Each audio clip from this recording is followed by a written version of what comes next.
এই সমাবেশ থেকে বলতে চাই, অনতি বিলম্বে আওয়ামী ফ্যাসিবাদকে তাদের বিচার নিশ্চিত করার মধ্য দিয়ে বাংলাদেশের এই বেনিয়াদের রাজনীতি নিষিদ্ধ করতে হবে।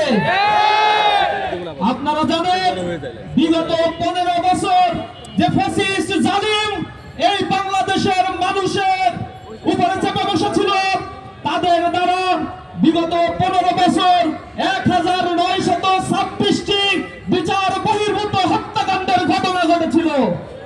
এই একটা হত্যাকাণ্ডের বিচার আমরা এখন পর্যন্ত পাই নাই।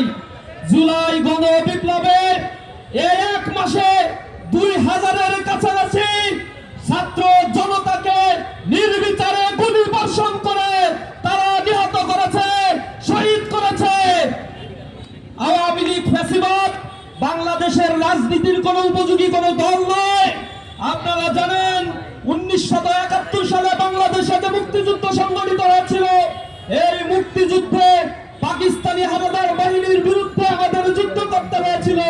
কিন্তু এই বাংলাদেশের 100 বছরের ইতিহাস সাক্ষী সাজাতির বিরুদ্ধে এমন নারকীয় হত্যাকাণ্ডের দ্বিতীয় ঘটনা এই ভূখণ্ডে আর ঘটে না।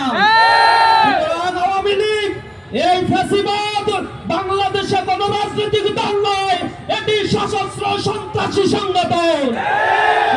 এই সশস্ত্র সন্ত্রাসী সংগঠনকে অনতি বিলম্বে যদি নিষিদ্ধ না করা হয়, শহীদের রক্তের সাথে বেইমানি করা হবে।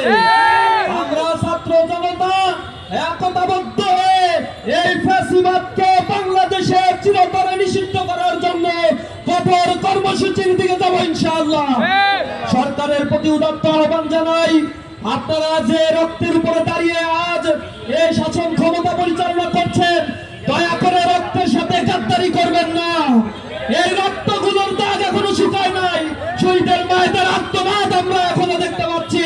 সুতরাং এই বাংলাদেশে অতি দ্রুত এই ফ্যাসিবাদকে নিষিদ্ধ করবেন।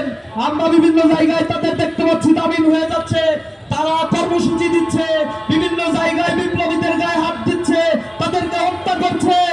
আমরা আর কোন এই কুকর্মগুলো বরদাস্ত করবো না ইনশাআল্লাহ। সকলকে এই সমাবেশে আসার জন্য ধন্যবাদ জানিয়ে আমার কথা শেষ করছি।